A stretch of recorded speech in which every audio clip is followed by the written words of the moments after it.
Greyhound is a story that isn't necessarily written from our own personal experience. I mean, it's comprised of our personal experiences, but it's about losing someone to, I guess at this point we can say, a drug overdose of some sort, and you were planning to go see a show with them, and then unfortunately they're no longer with you, and then now you're going to the show alone, and it's about experiencing that loss and the grief and the anger and sadness.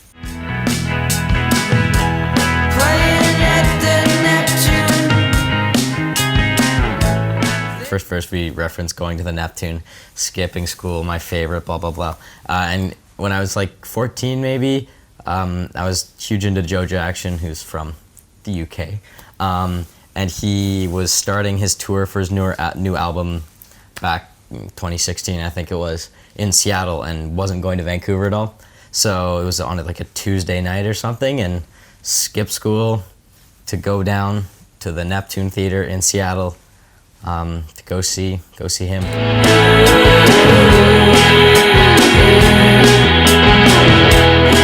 So the song was written, actually it started a few years before this band really became a real thing. Finn, Malcolm, and I were jamming in my basement, and I remember Finn came in with the progression, which is just an open E chord but moved around the neck. And at the time I was playing bass, and it's cool. Jack writes amazing bass lines, and he wrote all the amazing bass lines on the record. But the one that he plays on that song is sort of based off of a little voice memo we recorded of us jamming the song all those years ago, like the little bass flow at the intro and just like the arpeggiated thing. And from there, I remember we brought it to the band when we became, like a real band trying to write an EP.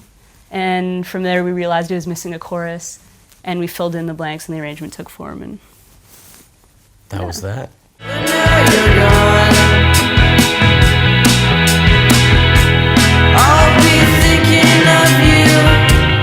The shoot for the music video was super cool. It was Ayla and my first time working with the director, Jeremy. Wait, actually, funnily enough, I was an extra in one of the pop music videos about, I think, a year and a half before that. That's right. I remember, because Finn and Malcolm obviously had worked with him previously on that first pop video where they met.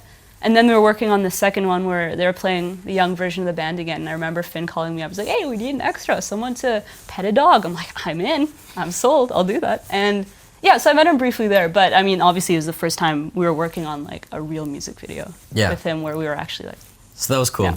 And what we did was we went to a studio in East Van and did all the green screen stuff. We were on a treadmill walking with our instruments and like miming along to the song. It's actually pretty cool what we were doing. And then that's of course what the shadows are, which are not in sync with us actually walking. And then we went to New Westminster, which is south of Vancouver. It's a nice little suburb on the water.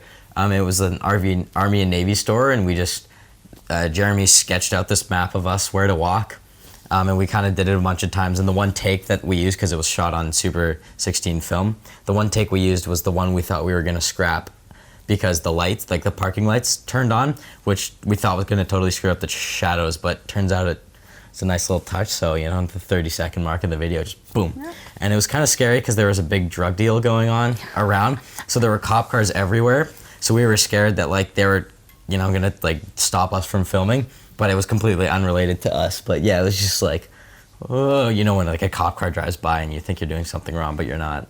Well, yeah, but obviously not. Dun, dun. I have nothing to hide. Except for me and my monkey.